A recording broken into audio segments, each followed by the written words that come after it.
നമുക്കിന്ന് കുറച്ച് അയല കിട്ടിയിട്ടുണ്ട്. നമുക്കത് നല്ലൊരു മുളക് കറി വെച്ചെടുത്താലോ? അയല നമുക്കൊന്ന് വൃത്തിയാക്കി കൊണ്ടുവരാം. കറിയിലേക്ക് ആവശ്യമായ കൊച്ചുള്ളി, പച്ചമുളക്, വെളുത്തുള്ളി, ഇഞ്ചി ഇവയെല്ലാം നമുക്കൊന്ന് ചോപ്പ് ചെയ്തെടുക്കാം.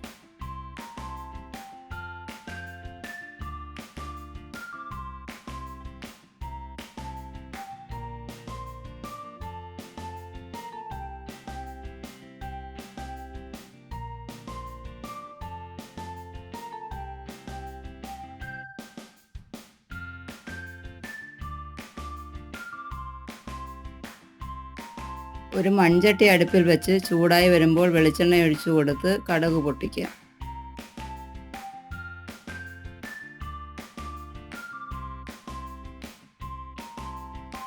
കടുക് പൊട്ടി വരുമ്പോഴത്തേക്ക് നമുക്കതിലേക്ക് നമ്മൾ ചോപ്പ് ചെയ്ത് വെച്ചിരുന്ന സാധനങ്ങൾ ഇട്ട് കൊടുക്കാം.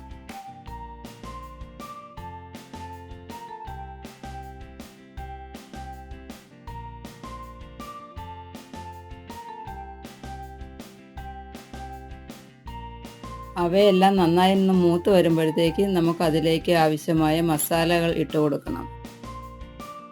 കാശ്മീരി മുളക് പൊടി, മല്ലിപ്പൊടി, മഞ്ഞൾപ്പൊടി, ഉലുവാപ്പൊടി എന്നിവയാണ് നമ്മൾ അതിലേക്ക് ഇട്ട് കൊടുത്തിരിക്കുന്നത്.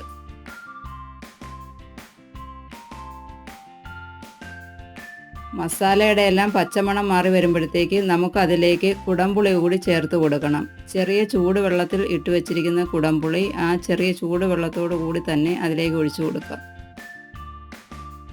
ഇനി കറിക്ക് ആവശ്യമായ വെള്ളം കൂടി ഒഴിച്ചു കൊടുക്കാം.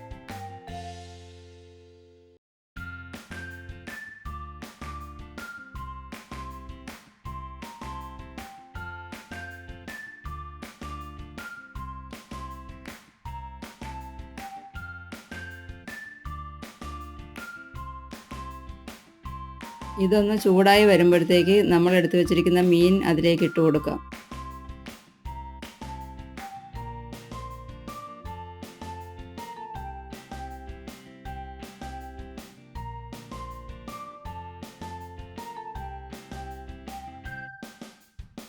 ഇതിലേക്ക് ആവശ്യത്തിനുള്ള ഉപ്പ് കൂടി ചേർത്ത് കൊടുക്കാം. കറി നമുക്ക് അടച്ചു വയ്ക്കാം.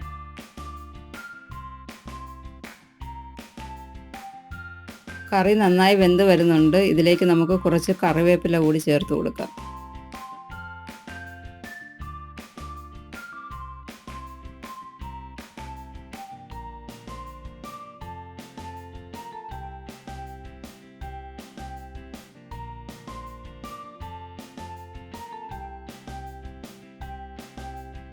കുറച്ച് സമയം കൂടി ഇതൊന്ന് മൂടി വെച്ച് നമുക്ക് വേവിക്കാം. നമ്മുടെ മുളകിട്ട് വെച്ച അയലക്കറി റെഡിയായിട്ടുണ്ട്. അടിപൊളി കറിയാണ്. എല്ലാവരും ഒന്ന് ട്രൈ ചെയ്ത് നോക്കണം. എന്നിട്ട് നിങ്ങളുടെ വിലയേറിയ അഭിപ്രായങ്ങൾ അറിയിക്കാൻ മറക്കരുതേ.